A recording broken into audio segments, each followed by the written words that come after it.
All right, hello everyone. Checking in with you today. See how everybody is doing. Sending you positive vibes from over here in the garden, and just checking in. Like I said, I have gotten me some really good rest. I tell you what, I never knew system failure could be so great because a lot of people was at the point of just burnout and about to throw in the towel and ready to quit. Just really needed a good break, and so um, shout out to everybody that's just getting you some rest in this time. So anyway, I hope that you are continuing to be self-sufficient. I hope that you are learning new things and learning how to care for yourself and take care of yourself, prepare for yourself. And those of you who are not able to be self-sufficient, there's a divine sufficiency that will kick in for you as well. If you have issues that just won't allow you to be able to do some of the things that you would like to do. But, you know, again, self-sufficiency is a great thing right now.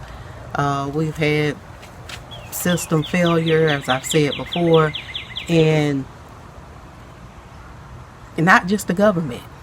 There's actually 4 systems that we stand on as a body, as an individual, as a nation, as a whole. And those 4 systems are your governmental system, which has completely failed us and let us down, dealing with laws and all sorts of other things that just has been somewhat just been terrible, over the years. And it served its purpose in some ways, but overall, what we have to understand, especially with the police brutality situation, as I was looking over some information the other night, I came across how policing even got started. And it started, I want to believe, way back in, was it 1635? It was way back there. But it started based on volunteers. You had people volunteering to police corporate entities.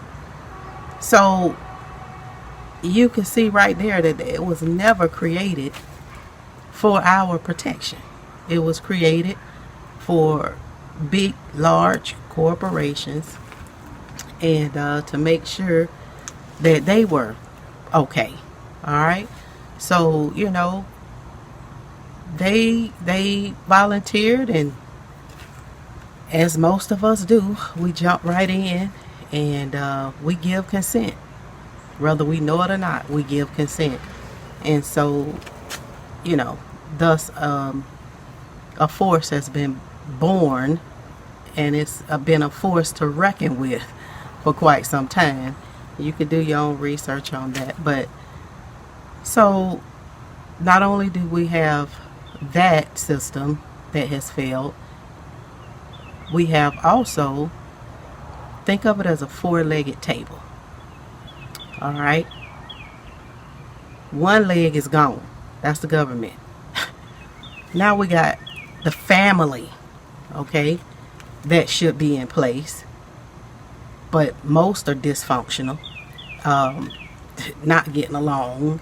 You got one side over here hating this side over there, and just unbelievable. Some of the things that are transpiring in families, and members not caring for each other, taking care of each other. I'm one of them people that I believe when certain things come up, such as a family member may need to be placed in a nursing facility and things of that nature, I think if it's someone in the family that can handle that, that they should handle that. If there's children that need to be cared for, why would you herd them through the system when everybody could get together on one accord and take care of them? When I grew up, the whole neighborhood looked out for you. It was almost no need really for a babysitter. But so we got that leg on the table that's wobbly and pretty much not serving a purpose to hold it up. Then you got the educational system, you know. And I've heard from teachers retired as well as those that are still in the system now that are very great teachers, might I add, but they are really battling some of the curriculums and some of the different things that they feel or believe is more of a hindrance than it is a help to the children, you know. So we know we've got that system that's on a shaky leg. And I mean, look at what just happened, okay? And then what is happening now to prepare for the kids to go back into. So that's the third leg on the table that's shaky. And the last leg on the table is the church, you know. That's the place that most people felt like they would be able to run in a time of need. But I heard one preacher the other week carrying on so bad on social media about not returning till it was plumb hilarious. It was funny.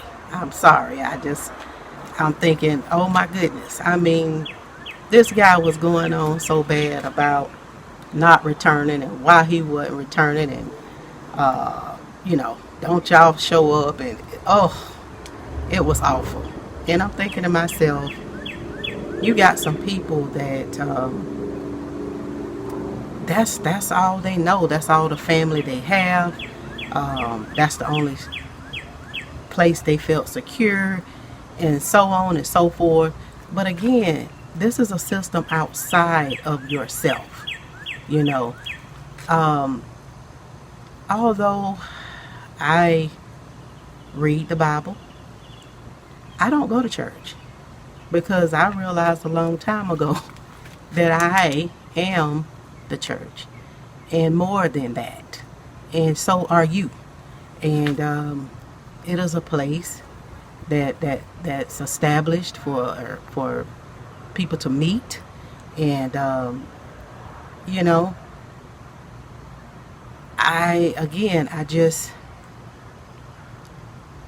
speaking my truth. That was just, not something that I felt that I was being led to do. So nobody can really judge nobody now by going to church, because guess what? A lot of y'all ain't going either. And listen, I've had a ministry, Kingdom Embassy Learning Center, and I've taught, and I've had every title in the fivefold ministry that was gave to me by a man. And I'm that type person, titles and initials in front at the end of a name, it does not impress. I do give respect and honor where it's due. And but as for me, just call me who I am. I'm cool with that. I always have been. So no, I don't attend a building. I'm not telling nobody that they shouldn't. But understand that you are the church, and look at how some of them are acting right now. When I was going and attending, and even when I was preaching the word, we talked about the church being a safe place, a place that you could run to in a time of need and a time of trouble. And we in there and we reading every scripture known to man about you know, overcoming and laying hands on the sick and they should be healed. And, I'm like, what happened to all of that? When this thing broke out, it was like, oh my goodness, it's like you seen the real deal. And there are some leaders out there that really love their people, don't get me wrong. I loved mine. I still have those now that I can't get them to call me by my first name. They just won't do it. They always put some kind of respect on it. But I'm just not that person that's looking to be reverenced, in that way, because I understand that we're all equal, all of us, so to stand on a podium and lift myself up to a point that I'm looking out onto the people as though I'm the only big wheel, that was just never my thing, and I honestly went into ministry by way of just teaching. At the time, I was just doing some kingdom teachings. And I had people come along that felt like I needed to have a covering and all of this other stuff. And then I started getting all these titles and so on and so forth. But, everything has its time. So one thing I could say, I didn't leave the church because I was scared or fearful of something. Look, we were sitting amongst one another with all sorts of illness, sickness, and disease, and wasn't nobody trying to run to the house or skip to the next bench. They was right up on you, trying to make sure you was all right, trying to, see about you. So those four legs on the table has pretty much been broken, and so we just left with the tabletop. And that's you, because you were sitting on those legs, depending on them, and they gave way. Now you're having to get out there and make it happen for yourself, most. And so continue to be aware of your subconscious, your thoughts, because even your subconscious thoughts, because those subconscious thoughts are very powerful. I will never forget being in school of ministry, and I remember us being up real late, like in the wee hours of the morning, and it was like 12 a.m. somewhere around 1, and different ones of us, we were getting sleepy. And I remember the teacher saying to us to lay your head on the table, on your desk, on your table. I forget what we were sitting at, I think tables. And she said, I'm going to just continue to speak, and I'm going to speak to your spirit, and you're gonna still get it. You won't miss anything. I'm thinking to myself, what? Go to sleep and not miss something? Listen, when I tell you some of the teachings that I got back in 2008, I believe it was, that may have been the year I graduated from the ministry, but when I say that I could recall verbatim pretty much everything that we was taught during that time. And I understand that when thoughts enter into your mind, you have 5 to about 7 seconds to take that thought as truth or false, and it takes weeks, months, years to reverse whatever you accept at that time. If you accept it to be true, and if it was a lie, it's going to take you quite a little bit, to get past that being a lie. And if it was a lie, the truth that you was receiving, and you took it to be a lie, it's going to take you a bit to get to the truth, to get to the point where you really believe, so it's important, like I've said before, that you continue to guard your thoughts with all diligence, because your thoughts are very, very important They are what is going to determine what vibrational frequency you are on, and that vibrational frequency is going to determine your energy, what you're putting out there.